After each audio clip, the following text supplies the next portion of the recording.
Bismillahirrahmanirrahim. Assalamualaikum warahmatullahi wabarakatuh. Alhamdulillahi rabbil alamin, wa bihi nasta'in ala umuri dunya waddin. Wassalatu wassalamu ala nabiyyina Muhammadin wa ala alihi wa ashabihi wa man tabi'ahum bi ihsanin ila yaumiddin wa sallama tasliman katsira, amma ba'du. Allahumma 'allimna ma yanfa'una wanfa'na bima 'allamtana wa zidna ilman wa amalan ya rabbal alamin. Jamaah kaum muslimin rahimani wa rahimakumullah. Alhamdulillah, kita bersyukur memuji Allah Subhanahu wa taala atas segala nikmat dan karunia yang Allah Subhanahu wa taala masih berikan kepada kita sampai detik ini. Salawat beriring salam semoga senantiasa tercurahkan kepada baginda Nabi Muhammad sallallahu alaihi wasallam, kepada keluarga beliau, sahabat beliau, dan orang-orang yang senantiasa istiqomah di atas sunnah beliau hingga akhir zaman. Dan kita berharap mudah-mudahan di kesempatan malam hari yang berbahagia ini Allah Subhanahu wa ta'ala berkenan memberikan kepada kita semua ilmu yang bermanfaat, ilmu yang bisa menjadi modal untuk kita beramal saleh, dan ilmu yang memudahkan langkah kita ke surga Allah Subhanahu wa ta'ala. Amin ya rabbal alamin. Jemaah yang dimuliakan oleh Allah, di malam hari ini izinkan saya untuk membawakan kajian tematik dalam rangka menyemarakkan bulan yang mulia, yaitu bulan Dzulhijjah, yang tinggal menghitung beberapa hari saja, di mana di bulan Dzulhijjah tersebut ada hari-hari yang spesial. Jadi sebagai prolog, jamaah yang dimuliakan oleh Allah, kita ini ketika dijadikan oleh Allah Subhanahu wa ta'ala sebagai umat Nabi Muhammad sallallahu alaihi wasallam, kita banyak diberikan keuntungan. Untuk menjadi umat seorang nabi itu apakah pilihan? Bukan. Itu adalah kehendak dari Allah Subhanahu wa ta'ala. Seandainya manusia-manusia sebelum kita, mereka boleh memilih ingin jadi umat siapa, ingin menjadi umat Nabi siapa, niscaya mereka akan mengatakan ingin menjadi umatnya Nabi Muhammad sallallahu alaihi wasallam, karena diberikan banyak keuntungan. Apa keuntungannya? Di antaranya, jamaah yang dimuliakan oleh Allah, umatnya Nabi Muhammad itu akan menjadi umat yang pertama masuk ke dalam surga sebelum umat-umat yang lainnya. Sebagaimana yang disebutkan dalam hadis riwayat Bukhari dan Muslim, Nabi sallallahu alaihi wasallam bersabda, "Nahnul akhiruna wa nahnus sabiquna yaumal qiyamah." Kita ini adalah umat terakhir, umat akhir zaman, kata Nabi. Akan tetapi kita adalah umat yang akan pertama kali masuk ke dalam surga pada hari kiamat. Kata Syekhul Islam Ibnu Taimiyah rahimahullah, manusia yang pertama kali membuka pintu surga adalah Nabi Muhammad, dan golongan atau umat manusia yang pertama kali masuk ke dalam surga adalah umatnya Nabi Muhammad sallallahu alaihi wasallam. Ini yang pertama. Kita diuntungkan dari sisi yang pertama ini. Yang kedua, jamaah, bukan hanya duluan atau masalah awalan atau akhiran saja, tapi umatnya Nabi Muhammad sallallahu alaihi wasallam itu adalah umat yang mendapatkan jatah paling banyak untuk masuk ke dalam surga. Dalam satu hadis yang dikeluarkan oleh Imam Muslim, Nabi sallallahu alaihi wasallam bersabda, "Inni la arju an takunu syatra ahlil jannah." Sungguh, kata beliau, aku sangat berharap kalian wahai umatku, kalian akan menjadi setengah dari penduduk surga.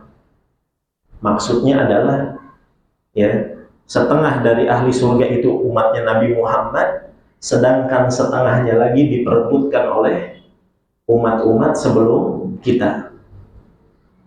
Dalam riwayat yang lain kata Nabi Shallallahu Alaihi Wasallam, seandainya ahli surga disuruh untuk membuat sof, maka jumlah sofnya adalah isyruna wa mi'atu soffin. Jumlah sofnya adalah 120. Dari umatku kata Nabi berjumlah 80. Berarti dua kali lipat. Sedangkan yang 40 sof itu diperebutkan oleh umat-umat sebelum Nabi Muhammad Shallallahu Alaihi Wasallam. Ini keuntungan bukan keuntungan jemaah. Maka kita harus banyak ya bersyukur dan kita harus mencintai betul Nabi Muhammad Shallallahu Alaihi Wasallam. Kemudian kita juga diuntungkan ketika menjadi umatnya Nabi Muhammad Shallallahu Alaihi Wasallam dengan syariat-syariat yang mudah, yang singkat, akan tetapi memiliki nilai pahala yang berlipat. Kita dijadikan oleh Allah Subhanahu wa Ta'ala sebagai umatnya Nabi Muhammad itu syariatnya itu mudah. Untuk menjalankan ibadah-ibadahnya itu mungkin singkat, akan tetapi bisa menandingi ibadah-ibadah yang dilakukan oleh orang-orang sebelum kita yang mereka mungkin butuh untuk ribuan tahun jemaah melakukan ibadahnya. Kalau kita hanya cukup 10 hari misalkan. Contohnya apa? Lailatul Qadar. Ya. 10 terakhir dari Ramadan.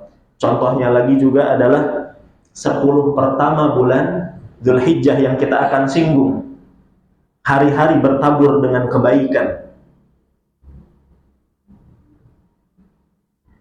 Dan berkaitan dengan 10 hari pertama bulan Dzulhijjah ini, hari-hari yang bertabur dengan kebaikan ini, dia menjadi spesial. Kenapa? 10 hari pertama bulan Dzulhijjah jamaah. Kenapa menjadi spesial?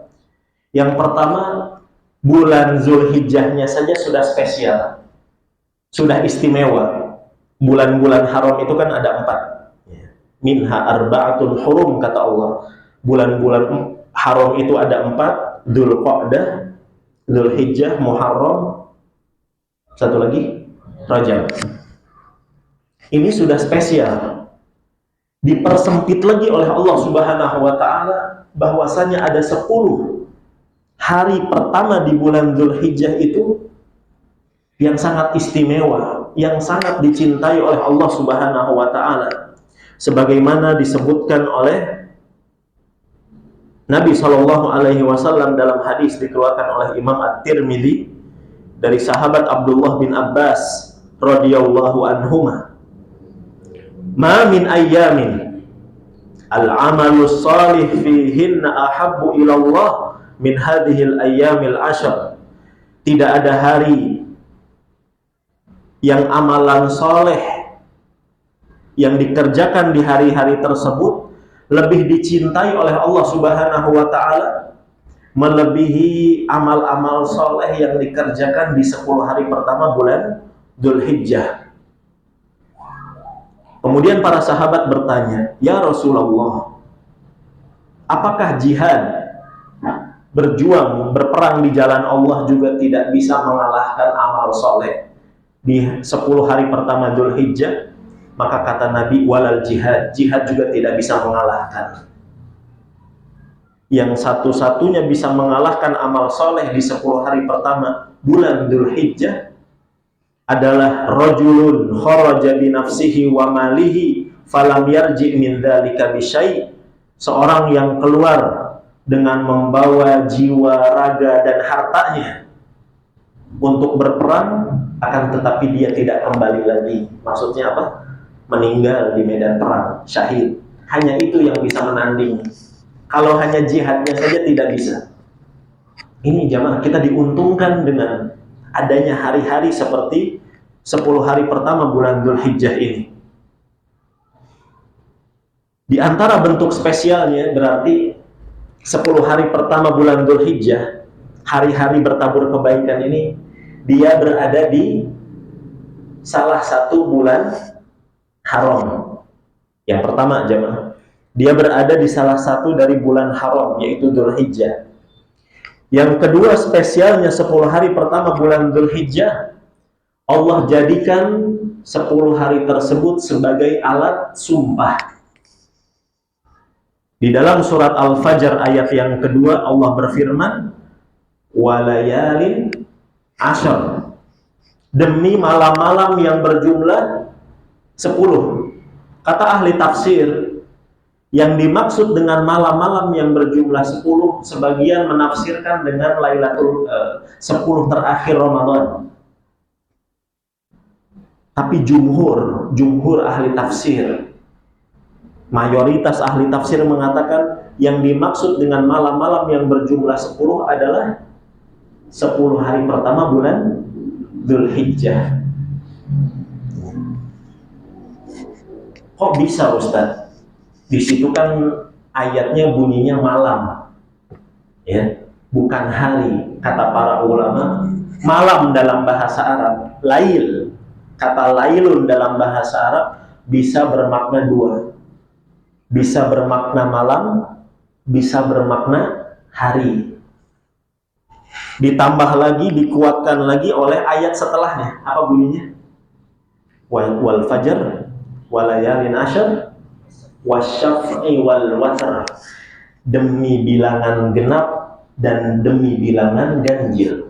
Apa maksudnya bilangan genap? Maksudnya kata sebagian ahli tafsir, tanggal 10 Dzulhijjah genap, yang disebut oleh Nabi sebagai yaumun nahar, hari penyembelihan. A'dhamu ayyamid dunya, kata Nabi, sebesar-besar hari yang ada di dunia, yang paling dicintai oleh Allah adalah hari penyembelihan, yaitu tanggal 10 Dzulhijjah. Wal watar, atau dalam riwayat lain disebutnya wal witar, boleh dua bacanya. Wasyaf'i wal watar, boleh. Atau wasyaf'i wal witar. Apa al-witar? Demi bilangan ganjil. Maksudnya apa? Tanggal 9 Dzulhijjah yang dikenal dengan hari Arafah. Kalau tadi 10 disebutnya hari nahar, hari penyembelihan. Sedangkan 9 Dzulhijjah hari Arafah, hari yang juga dimuliakan oleh Allah Subhanahu wa taala, tempat berkumpulnya jamaah haji di padang Arafah, yang mereka wukuf. Nah, ini jamaah yang dimuliakan oleh Allah. Jadi dijadikan alat sumpah hari-hari kebaikan. Kenapa 10 Dzulhijjah menjadi hari-hari terbaik yang bertabur dengan kebaikan? Karena dijadikan alat sumpah oleh Allah Subhanahu wa taala. Kalau ada yang bertanya, Ustadz, kesimpulannya, atau kalau kita ingin membuat perbandingan, mana yang lebih baik antara 10 malam terakhir Ramadan atau 10 hari pertama bulan Dzulhijjah? Maka kata Imam Ibnul Qayyim Al-Jauziyah rahimahullah, kalau kita ingin membuat perbandingan harus dirinci. Ya. Jawabannya disebutkan oleh Syekhul Islam Ibnu Taimiyah. Kata Imam Ibnul Qayyim, barang siapa yang mencermati jawaban atau keterangan dari Syekhul Islam, dia akan mendapati jawaban yang sangat menenangkan, akan mendapatkan jawaban yang sangat mencukupi. Apa kata Syekhul Islam Ibnu Taimiyah rahimahullah? Kalau dilihat dari malamnya, maka 10 terakhir Ramadan itu lebih baik daripada 10 pertama Dzulhijjah. Kalau dilihat malam. Kalau dilihat siangnya, dari subuh sampai menjelang maghrib, maka yang paling utama, yang paling baik adalah 10 pertama Dzulhijjah dibandingkan 10 terakhir Ramadan. Jadi dilihat siang dan malamnya. Ya. Kemudian Imam Ibnu Hajar juga memberikan sebuah keterangan, kenapa sih 10 pertama Dzulhijjah itu begitu spesial? Kata Imam Ibnu Hajar, ini berarti yang ketiga, alasan ketiga jemaah. Alasan pertama saya ulangi, karena dia ada di dalam bulan haram. Yang kedua, karena dijadikan sebagai alat sumpah.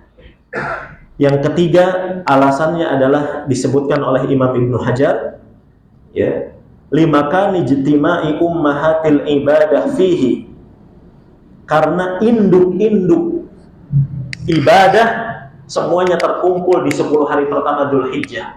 Walam yata'atta dzalika fi ghairihi, yang mana induk-induk ibadah ini kita tidak bisa gabungkan di bulan-bulan atau di hari-hari lainnya. Apa saja? As-shalah, salat. As-siyam, yaitu puasa. Shadaqah, kemudian diantaranya adalah adzabah, menyembelih. Kemudian yang kelima misalkan al-hajj, haji. Ini semuanya tidak bisa kita gabungkan kecuali hanya di bulan Dzulhijjah atau di 10 hari pertama bulan Dzulhijjah saja. Satu lagi mungkin jamaah alasan kenapa 10 hari pertama Dzulhijjah itu begitu istimewa, karena pernah Allah jadikan sebagai hari-hari untuk Nabi Musa itu mendapatkan Taurat. Jadi hari-hari 10 hari pertama Dzulhijjah itu dijadikan oleh Allah sebagai syarat, ya, sebagai syarat atau sebagai waktu untuk Nabi Musa mendapatkan kitab Taurat. Ya, antum bisa lihat dalilnya di dalam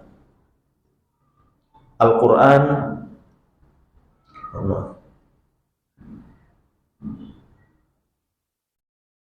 Surat Al-A'raf ayat yang ke-142, Allah Subhanahu wa taala berfirman, "Wa wa'adna Musa 30 lailah," dan kami janjikan kepada Musa. Dijanjikan apa? Akan mendapatkan Taurat. Dengan syarat apa? Engkau wahai Musa berpuasa menyendiri di Bukit Tursina berapa malam? 30 lailah, 30 hari. Wa atmamnaha bi'ashrin, dan kami genapkan dan kami sempurnakan, kata Allah, kamu tambah lagi 10. Berarti totalnya berapa? 40 hari, ya. Fatamma miqatu rabbih 40 lailah. Total hari yang Nabi Musa beribadah menyendiri untuk mendapatkan Taurat itu berapa hari? 40 hari. 30 hari di bulan Dzulqa'dah ditambah 10 hari pertama bulan Dzulhijjah. Ini istimewa jemaah. Baik. Sekarang kita berpindah ke poin apa saja, kebaikan apa saja yang bisa diupayakan oleh seorang hamba untuk menggapai atau untuk mendapatkan pundi-pundi pahala di 10 hari pertama Dzulhijjah. Yang pertama jamaah yang dimuliakan oleh Allah adalah menjaga ibadah yang hukumnya wajib, menjaga kualitas ibadah-ibadah yang hukumnya wajib. Berarti sholat 5 waktunya jamaah gitu. Atau misalkan kualitasnya artinya keikhlasannya, kemudian dari berbagai macam sisinya diperbaiki ibadah wajib ini. Kenapa? Karena ibadah wajib itu adalah ibadah yang paling dicintai oleh Allah. Semenggiurkan apapun pahala dari ibadah sunnah tidak akan mengalahkan yang namanya ibadah wajib. Apa Pak yang paling menggiurkan? Ini biasanya orang-orang ahli bid'ah. Mereka sibuk dengan sesuatu yang mungkin mereka anggapnya sunnah, tapi untuk ibadah-ibadah yang wajib mereka lalaikan. Tirakat misalkan, semalam suntuk, besok subuhnya ternyata nggak sholat subuh. Zikir Allah Allah Allah sampai malam, besok subuhnya tidak sholat subuh. Ini berarti orang-orang yang seperti ini, kalau seandainya memang ada ibadah-ibadah sunnah, sekali lagi semenggiurkan apapun pahalanya, tidak akan pernah mengalahkan yang namanya ibadah wajib. Itu antum pegang Pak. Dalilnya mana Ustaz? Dalilnya adalah hadis riwayat Bukhari, hadis qudsi. Allah berfirman, "Wa ma taqarraba ilayya 'abdi bi syai'in." Tidaklah seorang hamba mendekatkan dirinya kepadaku, kata Allah, dengan sesuatu yang sangat aku cintai. Apa itu? Mimma faradtuhu alaihi, yaitu ibadah-ibadah yang aku wajibkan kepadanya. Wa ma yazalu 'abdi yataqarrabu ilayya bin nawafil hatta uhibbah. Ternyata si hamba ini tetap berusaha untuk semakin dekat dengan apa? Menambah ibadah-ibadah sunnah, sampai akhirnya aku pun mencintai si hamba itu, kata Allah. Ini yang benar Pak. Jadi ibadah wajibnya dulu yang dikuatkan, baru ditambah dengan ibadah sunnah. Baik, ini yang pertama. Yang kedua, yang nanti akan kita mungkin mudah-mudahan Allah mudahkan, berikan kepada kita taufik, yaitu berpuasa. Berpuasa di 10 hari, di 9 hari pertama bulan Dzulhijjah. Kalau 10 hari nggak bisa karena tanggal 10 Lebaran. Ya. Jadi Nabi Shallallahu Alaihi Wasallam disebutkan oleh istri-istri beliau, anba di azwajin Nabi, karena Rasulullah Shallallahu Alaihi Wasallam yasumu tis'adil hijjah. Nabi itu biasa melakukan puasa selama 9 hari di bulan Dzulhijjah. Jadi dari tanggal 1 terus tanggal 2, tanggal 3 sampai tanggal 9. Ini yang paling bagusnya. Bahkan kata Imam An-Nawawi, bal hiya mustahabbun istihbaban syadidan, bahwasanya puasa selama 9 hari di bulan Dzulhijjah itu sangat-sangat ditekankan, sangat-sangat sunnah, kata Imam An-Nawawi. Kalaupun kita tidak bisa, jemaah, kata Syekh Muhammad bin Shalih Al-Utsaimin, maksudnya kitanya lemah gitu ya, tidak bisa dari tanggal 1 sampai 9, maka boleh di mayoritas hari. Berarti dari tanggal 9 ambillah 5 hari, jangan misalkan selang-seling. Atau misalkan ambillah 3 hari, boleh. Kalau tidak bisa juga, maka kata para ulama, jangan sampai kita terloloskan dari tanggal 9-nya. Puasa di tanggal 9. Karena kata Nabi Shallallahu Alaihi Wasallam, siyamu yaumi Arafah, puasa di hari Arafah, ahtasibu 'ala Allah, aku berharap pahalanya dari Allah, an yukaffira sanatal lati qablah was sanatal lati ba'dah, bisa menghapuskan pahala setahun yang lalu dan setahun yang akan datang. Kita butuh untuk diampuni dosa-dosa kita oleh Allah. Lihat Pak, gara-gara puasa sehari saja, gara-gara puasa sehari, ini mungkin tidak akan didapati oleh umat-umat sebelum Nabi Muhammad. Diuntungkan kita tuh dengan syariat yang dibawa oleh Rasulullah Shallallahu Alaihi Wasallam. Jadi diampuni dosanya 2 tahun. Tapi kata para ulama jumhur, yang diampuni hanya dosa-dosa kecil. Hanya dosa-dosa kecil. Dosa-dosa besar tidak bisa diampuni, riba, kemudian mencuri, zina. Hanya dosa-dosa kecil saja yang diampuni oleh Allah Subhanahu wa taala dengan sebab puasa Arafah. Baik, kemudian yang ketiga jemaah. Amalan yang ketiga adalah memperbanyak zikir. Memperbanyak zikir di 10 hari pertama bulan Dzulhijjah. Dalilnya adalah Nabi Shallallahu Alaihi Wasallam bersabda dalam hadis ya, yang diriwayatkan oleh Imam Ahmad dan yang lainnya dari sahabat Abdullah bin Umar,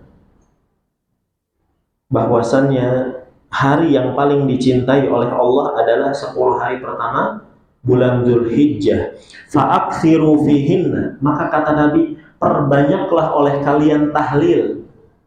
Fa'aksiru fihinna minat tahlil, perbanyak tahlil la ilaha illallah, wat takbir, perbanyak takbir, wat tahmid, dan perbanyak tahmid ya, alhamdulillah. Ini zikir secara umum. Zikir secara umum. Ada sifat zikir yang lebih khusus, yaitu yang kita kenal dengan istilah takbiran ya. Yang ini para ulama membaginya menjadi dua. Takbiran itu ada dua jemaah di bulan Dzulhijjah itu. Yang pertama adalah takbiran muqayyad dan yang kedua adalah takbiran mutlak. Kita mulai dari yang takbiran mutlak dulu. Takbiran mutlak, kalau takbiran itu berarti redaksinya bagaimana? Iya, antum sering dengar. Kalau tadi yang riwayatnya Ibnu Umar, Allahu Akbar, Allahu Akbar, Allahu Akbar, Allahu Akbar. Terbanyak saja takbir. Itu umum. Atau tahlil tadi, atau tahmid. Tapi ada redaksi-redaksi yang lebih khusus. Namanya kalau istilah kita sekali lagi takbiran. Sigotun takbir. Kalau redaksinya Abdullah bin Mas'ud, yang mungkin ini ya, sebagian ulama menguatkannya, lafaz takbirnya itu hanya 2 kali jemaah. Allahu Akbar, Allahu Akbar, baru la ilaha illallah. Kalau di kita berapa kali? 3. Kalau Ibnu Mas'ud 2 kali. Ya, tapi yang 3 kali pun ada riwayatnya. Nah, takbir mutlak ini kapan dimulai? Dari tanggal 1 Dzulhijjah sampai tanggal 13. Sampai tanggal 13 Dzulhijjah. Sebelum matahari tenggelam di tanggal 13. Ini takbir mutlak. Mutlak itu apa? Bebas. Tidak terkait dengan waktu dan keadaan. Bapak-bapak sambil ngantar anaknya ke sekolah, antar jemput, takbiran. Anaknya diajak takbiran juga. Ibu-ibu sambil ngelipet ngiris bawang, takbiran. Ya. Ini takbir mutlak. Bahkan Ibnu Umar dan Abu Hurairah, mereka berdua sengaja masuk ke dalam pasar di kota Madinah, kemudian takbiran dengan keras, mengingatkan manusia ini sunnah loh. Ya. Yukhrijani ila suq, yakhrujani ila suq, mereka berdua keluar ke pasar di 10 hari pertama Dzulhijjah, kemudian bertakbir. Ya, kemudian bertakbir dan manusia mengikuti takbir keduanya. Kemudian takbir yang kedua adalah takbir muqayyad jemaah. Takbir muqayyad ini dimulai dari tanggal 9 Dzulhijjah setelah sholat subuh. Muqayyad itu berarti terikat dengan waktu dan keadaan. Waktunya 9 sampai 13. Ya, dari tanggal berapa? 9 Dzulhijjah sampai 13 Dzulhijjah. Kapan keadaannya? Setelah sholat fardu. Dan kita tidak usah malu ya bismillah. Kita jadi artinya keraskan saja dan tidak perlu dibimbing, ya, tidak perlu dipimpin. Langsung saja. Assalamualaikum warahmatullah. Assalamualaikum warahmatullah. Ada sebagian ulama kita istighfar dulu, astagfirullah, astagfirullah, astagfirullah, baru kemudian takbiran. Dari tanggal 9 sampai tanggal 13 Dzulhijjah, setiap kali selesai sholat 5 waktu, ini disebutnya dengan takbir muqayyad. Mana dalilnya Ustaz? Dalilnya adalah surat Al-Hajj ayat yang ke-28. Untuk takbiran ini dalilnya adalah surat Al-Hajj ayat yang ke-28. Wa yadhkurusmallah fi ayyamin ma'lumat, dan sebutlah nama Allah di hari-hari yang telah ditentukan. Kata sebagian ahli tafsir, ya, yang dimaksud dengan hari-hari yang sudah diketahui atau ditentukan adalah 10 hari pertama Dzulhijjah. Kalaupun yang di hari tasyrik 11, 12, 13, kata Nabi SAW, hari tasyrik adalah hari makan, hari untuk minum-minum, maksudnya untuk kita bersenang-senang, dan hari untuk tetap berzikir kepada Allah Subhanahu wa Ta'ala. Kemudian jamaah yang keempat sekarang, amalan yang keempat, yaitu berdoa.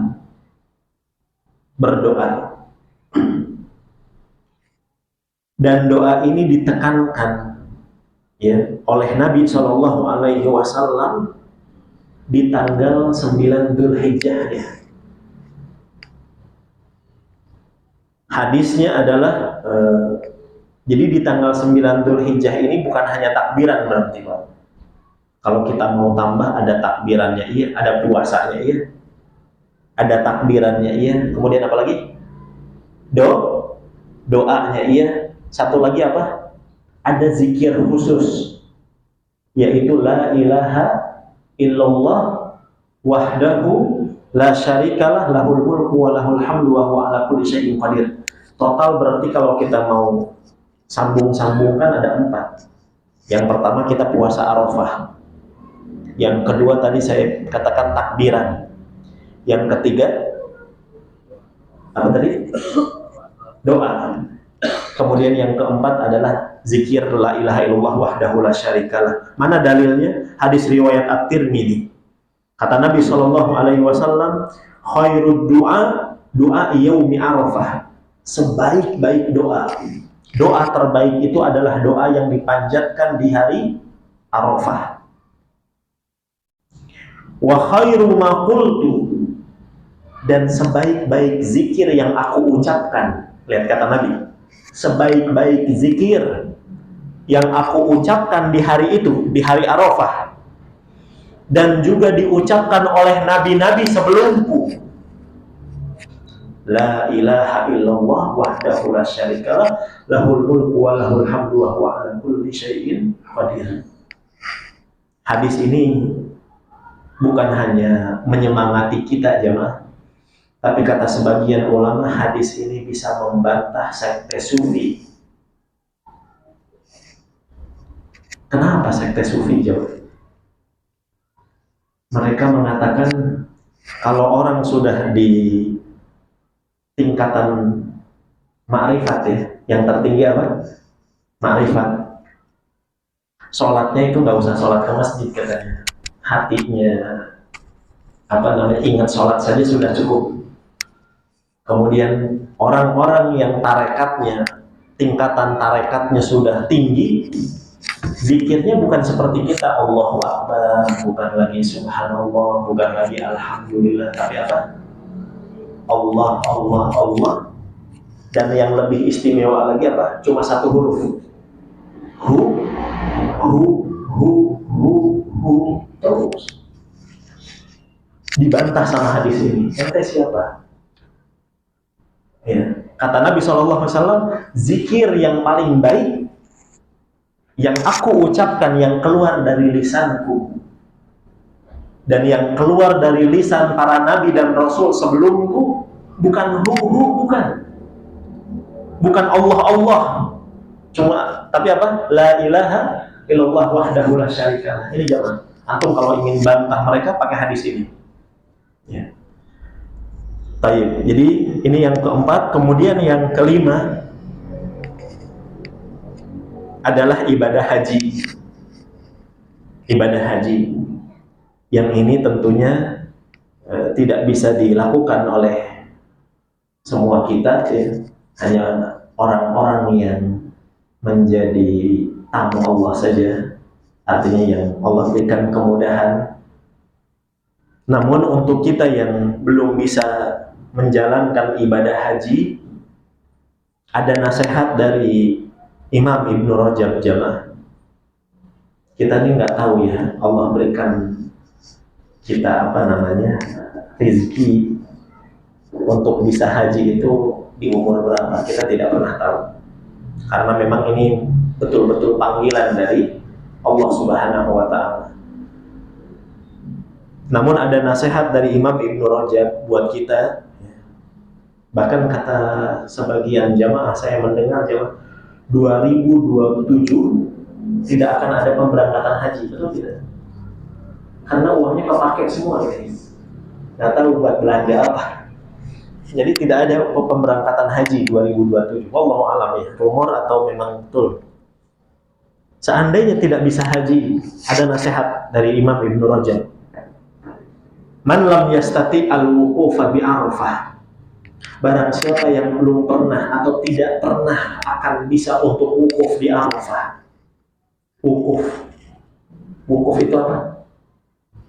Berdiam diri, diam. Falyaqif inda hududillahi Arafah, maka wukuflah untuk tidak melewati batasan-batasan syariat Allah.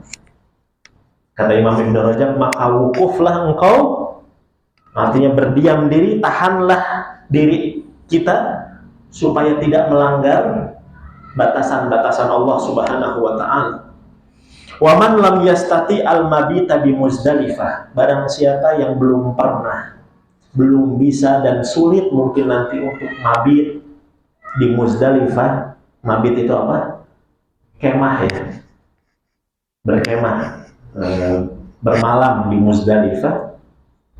Falyabit azmahu ala ta'atillah liyuqarribahu wa yuzlifah, maka berkemahlah, maka bermalamlah di atas ketaatan kepada Allah untuk bisa semakin dekat dengannya.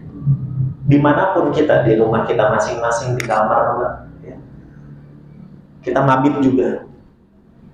Waman lam yastati' atau waman lam yaqdir ala nahri hadiyatin bimina, barang siapa yang belum kesampaian untuk bisa menyembelih hewan di Mina. Di Mina, ada Muzdalifah, ada Mina. Biasanya jamaah haji yang nyembelihnya di mana? Di Mina. Maka sembelihlah hawa nafsumu, ya, liyablugha bihil muna, supaya engkau atau supaya si hamba ini bisa mendapatkan apa yang dia impikan dari surga Allah Subhanahu wa Ta'ala.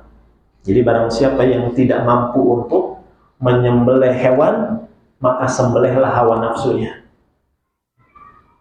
Waman lam yastati atau waman lam yahuj ilal baiti li'annahu ba'id, barang siapa yang belum kesampaian untuk haji ke Baitullah karena jarak yang jauh. Bukan hanya jarak, kita sekarang butuh fulus ya. Karena jarak yang jauh, kata Imam Ibnu Rajab, falyaqsid. Haji itu apa? Pengertiannya haji apa? Secara bahasa haji itu pengertiannya apa? Al-qasdu, menuju. Jadi orang yang haji kan menuju ke satu titik tertentu. Maka kata Imam Ibnu Rajab, maka tujukanlah hati. Kalau kita tidak bisa menuju dengan raga kita kemana? Ke Mekah. Maka tujukanlah hatimu untuk senantiasa ikhlas. Karena sesungguhnya Allah Subhanahu wa Ta'ala itu lebih dekat kepada hambanya daripada urat lehernya. Ini nasihat dari Imam Ibnu Rajab. Kemudian yang terakhir jamaah, yang terakhir, dan ini mungkin akan saya sambung, mohon izin nanti akan saya sambung ke pertemuan berikutnya tentang ibadah kurban, tentang fikih kurban juga. Jadi ibadah yang ke berapa? Keenam yang kita upayakan di 10 hari pertama bulan Dzulhijjah adalah berkurban. Berarti di sini ada isyarat bahwa sebaik-baik pelaksanaan menyembelih hewan kurban itu di tanggal 10. 11 boleh tidak? Boleh. 12 boleh, 13 boleh. Tapi yang lebih baik, kalau kita boleh request ke DKM ya, kambing saya dipotongnya di tanggal 10 lah. Kenapa? Kata Nabi tadi, a'dhamu ayyamid dunya. Tanggal 10 Dzulhijjah adalah sebaik-baik hari yang ada di dunia. Kemudian juga ada isyarat dari Allah di dalam surat Al-Kautsar bagaimana? Fasholli li rabbika wanhar. Maka sholatlah engkau. Maksudnya sholat apa? Sholat Idul Adha. Maka sholatlah engkau, kemudian berkurbanlah, sembelihlah. Berarti sembelihnya di tanggal 10 yang paling terbaik. Kalaupun tidak bisa, nggak apa-apa di tanggal 11. Berapa menit lagi ke Isya? Baik, sekarang kita coba sedikit menyinggung tentang ibadah kurban. Jemaah yang dimuliakan oleh Allah Subhanahu wa taala, ibadah kurban ini adalah ibadah besar ya. Ibadah yang sangat agung. Dan para ulama mengkategorikannya dengan ibadah maliyah, ibadah harta. Seperti zakat. Kurban itu seperti zakat, ibadah yang berkaitan dengan harta yang dimiliki oleh seorang hamba. Ibadah kurban sekali lagi adalah ibadah yang sangat besar, yang sangat dicintai oleh Allah Subhanahu wa taala dengan beberapa isyarat. Kenapa ibadah kurban ini sangat dicintai oleh Allah Subhanahu wa taala? Yang pertama, jemaah, dia adalah salah satu ibadah yang paling klasik, yang paling apa? Yang paling lama, bahkan dari zamannya Nabi Adam, anaknya Nabi Adam, Qabil dan Habil. Ya, ketika Allah suruh keduanya untuk berkurban, itu qarraba qurbanan, kata Allah. Ketika keduanya berkurban, berarti dari manusia pertama ini sudah Allah perintahkan, saking Allah cintanya, ayo berkorban. Ini isyarat pertama. Jadi ibadah yang paling klasik, jemaah. Yang kedua, kenapa ibadah kurban itu adalah ibadah yang sangat dicintai oleh Allah Subhanahu wa taala? Karena jenisnya sangat banyak di dalam agama Islam. Jenis ibadah kurban itu bukan hanya di tanggal 10 sampai 13 yang dikenal dengan ibadah udhiyah. Jadi korban, hewan yang disembelih di tanggal 10 sampai 13 disebutnya apa? Udhiyah, Pak. Udhiyah. Kenapa Ustaz udhiyah? Karena disembelihnya rata-rata di waktu duha. Dari kata-kata duha. Ya. Bukan hanya udhiyah saja. Apalagi jamaah yang berkaitan dengan kurban. Sembelihan apa berarti? Akikah. Ya, akikahan. Kemudian apa lagi? Ada namanya hadyu. Hadyu itu apa? Hewan yang disembelih oleh jamaah haji. Itu disebutnya hadyu. Kemudian ada lagi misalkan sembelihan nazar. Nazar. Seorang menyembelih karena misalkan dia bernazar sesuatu ya, dengan menyembelih. Jadi saking banyaknya, ini pertanda Allah Subhanahu wa taala sangat mencintai ibadah kurban ini. Dan kita harus waspada jemaah, karena dalam ibadah kurban ini pun tidak sedikit yang jatuh kepada kesyirikan. Ya, dia adalah ibadah yang paling dicintai oleh Allah, maka kita harus jaga kualitasnya. Sudah, baik, kita jeda dan isya terlebih dahulu. Wassallallahu wasallam ala nabiyyina Muhammad.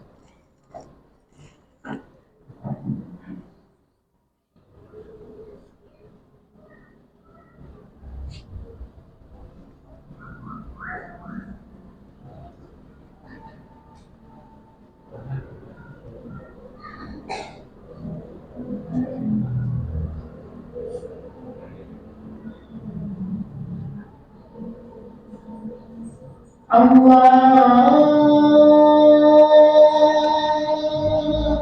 Akbar, Allahu Akbar,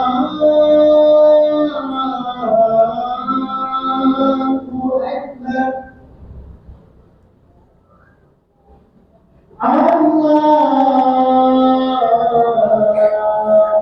Akbar, Allahu Akbar. أشهد أن لا إله إلا الله.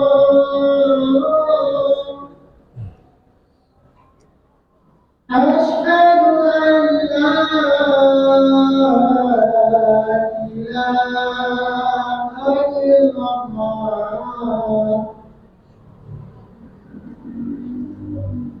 أشهد أن محمدًا رسول الله.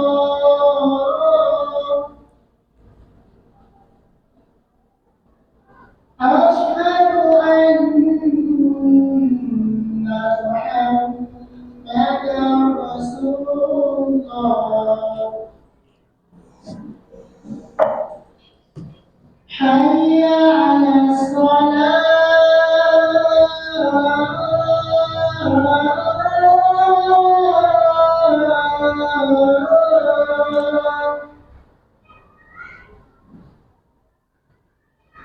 حي على الصلاة.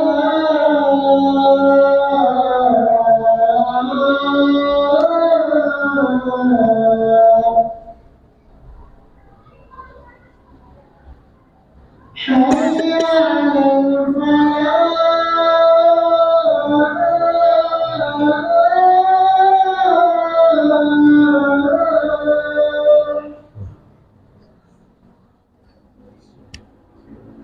حي على الفلاح.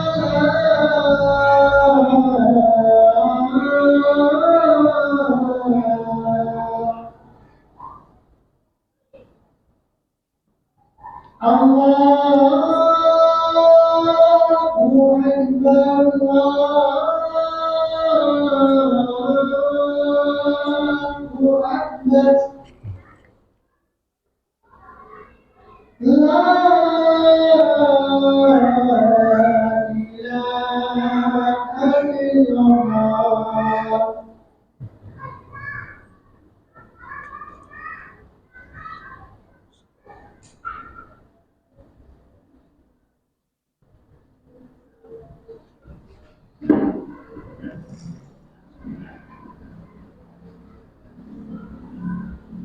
Baik, kita lanjutkan sedikit ya, Pak.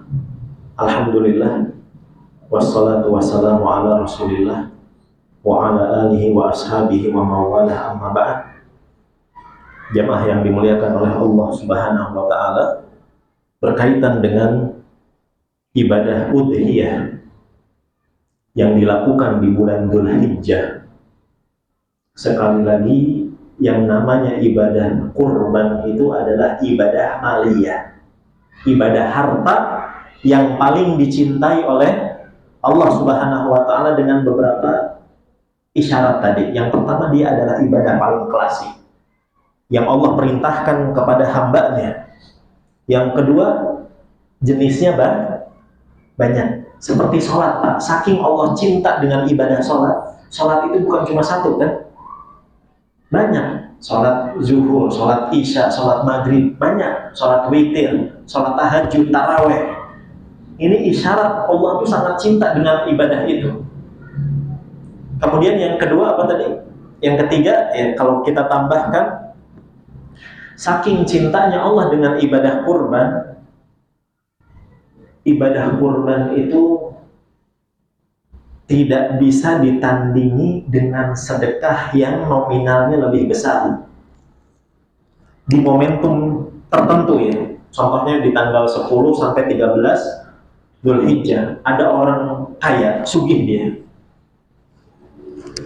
Kalaupun seandainya saking kayanya, kalau dia berkurban sapi, nominal nolnya di rekening nggak gerak, nolnya nggak gerak dari saking kayanya di rekening. Tapi dia nggak mau kurban. Apa dia bilang?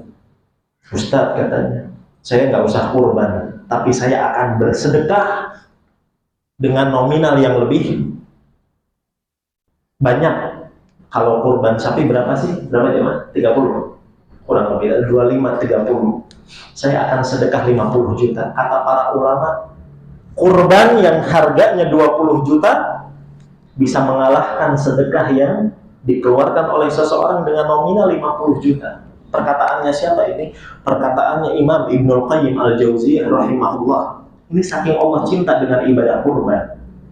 Kata Imam Ibnul Qayyim Al-Jauziyah, ya, bahwasannya walau zada bal bi ad'afil qimah lam yakum maqamahu.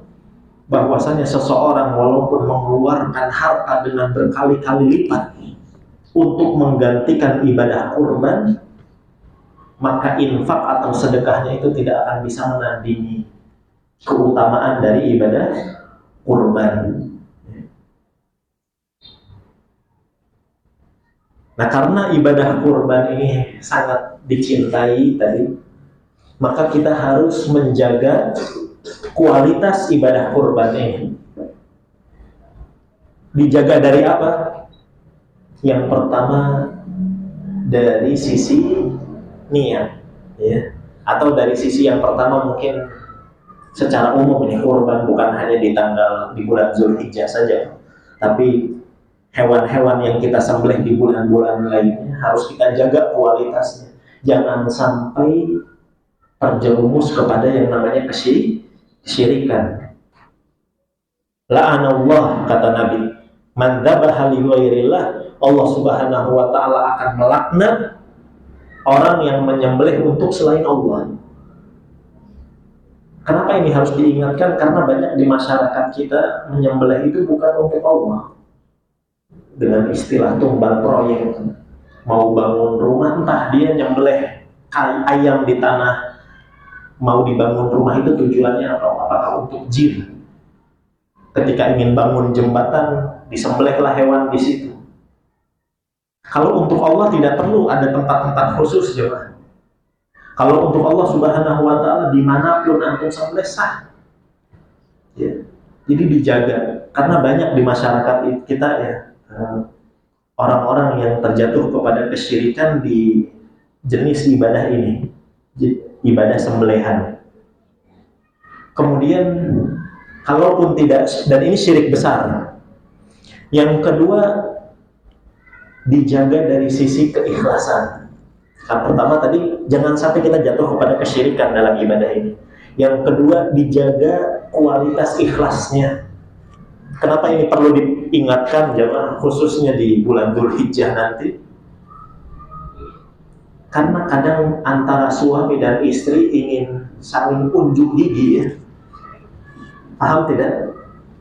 Saling unjuk gigi.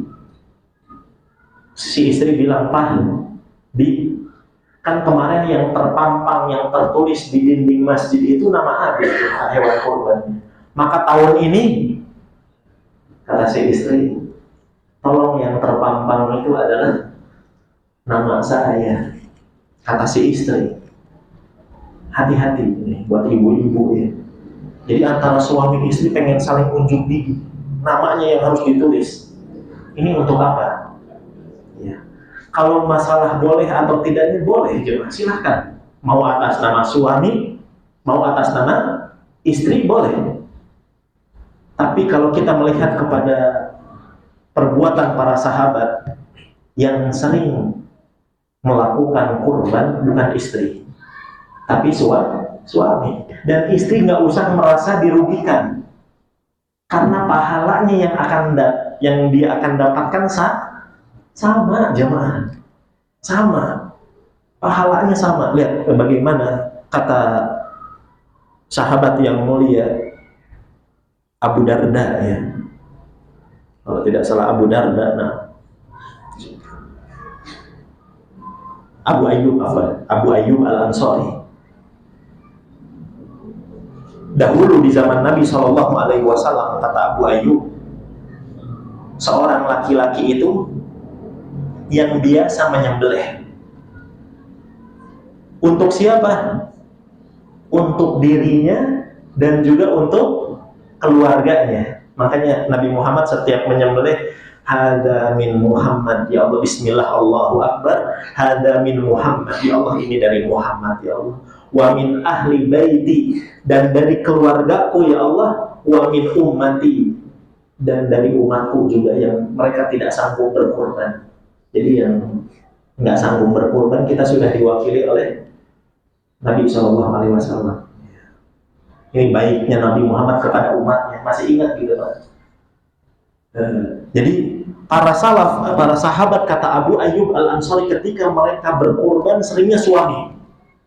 Tapi nanti kita akan dapati ada perempuan-perempuan yang mereka juga berkorban dengan tangan mereka sendiri. Kalau di Nurul Ikhlas belum ada, ya. Ibu-ibu kayaknya nggak tega gitu, mungkin mentalnya juga nggak kuat.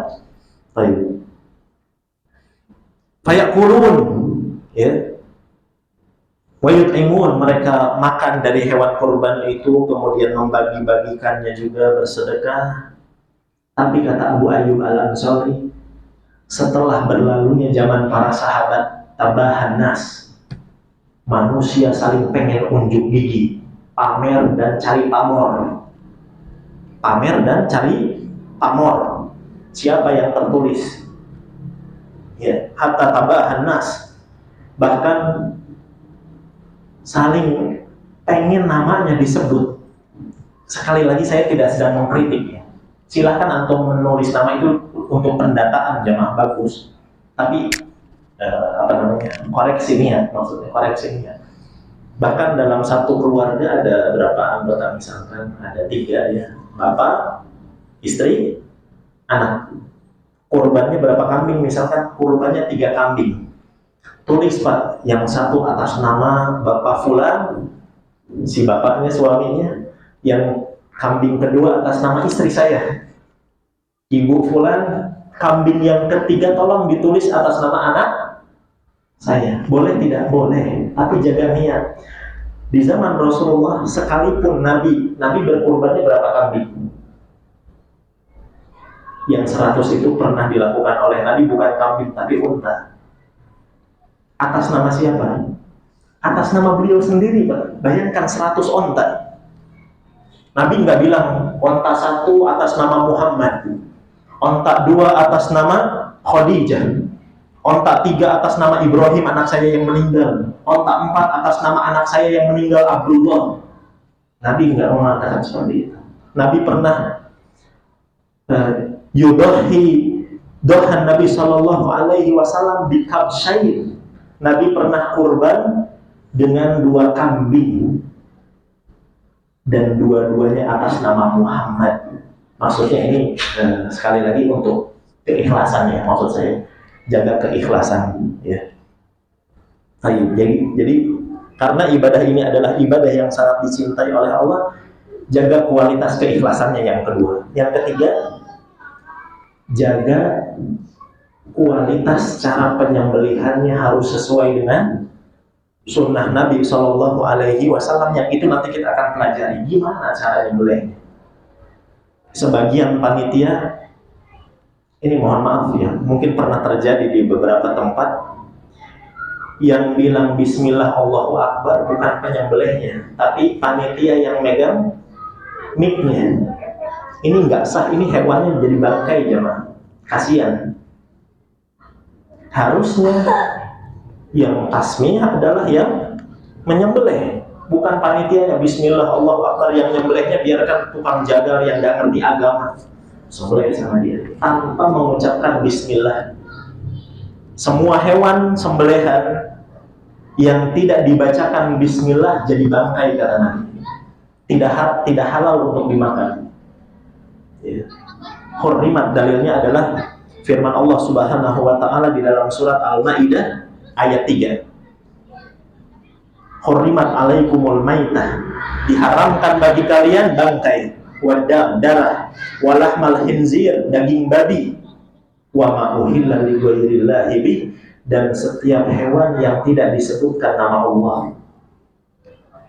Nanti kita akan belajar jemaah, maksudnya jedanya juga jangan terlalu panjang ya. Misalkan kadang orang tidak sempat ngomong bismillah itu kenapa? Karena grogi. Saking groginya dia tidak sempat mengucapkan bismillah Allahu Akbar itu. Atau misalkan kata sebagian ulama Syafi'iyah, jangan terjeda terlalu lama. Ketika menyembelih mau dijalankan pisaunya, tiba-tiba ada telepon. Tiba-tiba dijeda oleh telepon. Setelah teleponnya ditutup, langsung dia sembelih. Harusnya dia bismillah lagi, karena jedanya terlalu panjang. Nah ini nanti kita akan pelajari. Jadi dijaga kualitasnya harus mengikuti contoh dari Nabi Shallallahu Alaihi Wasallam. Mungkin ini yang bisa kita pelajari jemaah. Kurang lebihnya saya mohon maaf. Kita cukupkan dengan doa kafaratul majelis. Subhanakallahumma wa bihamdika, asyhadu an la ilaha illa anta, astaghfiruka wa atubu ilaik. Assalamualaikum warahmatullahi wabarakatuh.